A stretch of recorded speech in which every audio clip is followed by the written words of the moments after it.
आज की कहानी इंसानियत पर आधारित है। इस कहानी के माध्यम से मालूम होता है कि आज भी कहीं न कहीं इंसानियत जिंदा है। तो चलिए जानते हैं कहानी में आगे क्या हुआ। उससे पहले आप लोग प्लीज़ मेरा चैनल को लाइक, शेयर और सब्सक्राइब करें। एक सज्जन रेलवे स्टेशन पर बैठे थे और गाड़ी का इंतजार कर रहे थे। तभी जूते पॉलिश करने वाला एक लड़का आकर बोला, साहब जूते पॉलिश कर दूं? उसकी दयनीय सूरत देखकर उन्होंने अपना जूता आगे बढ़ा दिया और बोले, तो ठीक से चमकाना।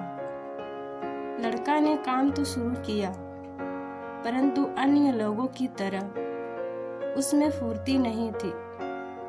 यह देखकर साहब बोले, कैसे ढीले काम कर रहे हो, जल्दी हाथ चलाओ।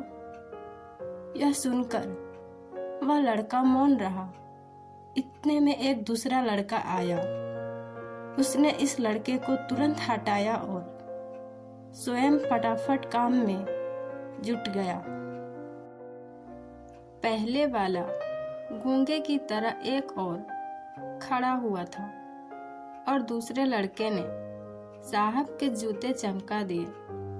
अब साहब सोचने लगे कि पैसे किसको देने हैं। इस पर विचार करते हुए साहब ने सोचा कि पैसे के लिए दोनों में झगड़ा होगा, मारपीट होगी।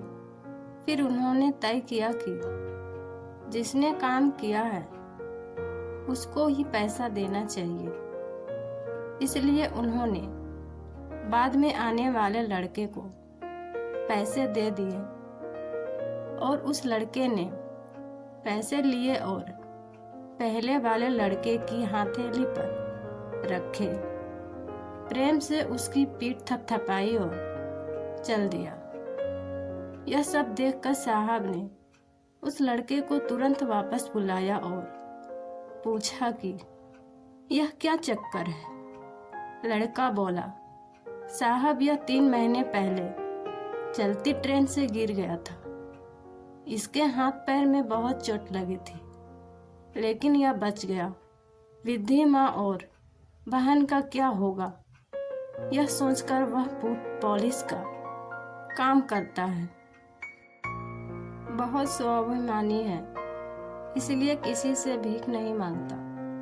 वह लड़का फिर बोला, साहब यह जूते पॉलिश करने वालों का समूह है और इसमें बड़े प्यारे इंसान हैं जिन्हें हम सब लोग चाचा जी कहते हैं। वह बहुत अच्छे हैं और हम लोगों को बताते हैं कि कोई काम समूह बनाकर करेंगे तो जल्दी होगा।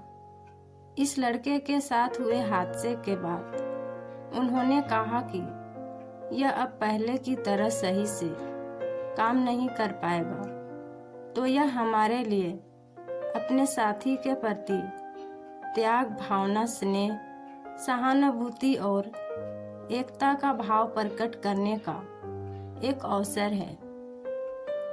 हम सब साथियों ने मिलकर तय किया है कि हम सभी अपने अपने एक जोड़ी जूते पॉलिश करने से मिले पैसे प्रतिदिन इसे दिया करेंगे और ज़रूरत पड़ने पर इसके काम में सहायता भी करेंगे। जूते पॉलिश करने वाले के दल में आपसी प्रेम, सहयोग, एकता तथा मानवता की ऐसी ऊंचाई देखकर वे साहब चकित रह गए। उन्होंने खुशी से उनकी पीठ थपथपाई और सोचने लगे कि शायद इंसानियत अभी भी जिंदा है। और इसी के साथ कहानी समाप्त होती है। दोस्तों, मुझे यकीन है आप सबको यह कहानी पसंद आई हो। तो प्लीज़ लाइक, शेयर और सब्सक्राइब कर दीजिएगा।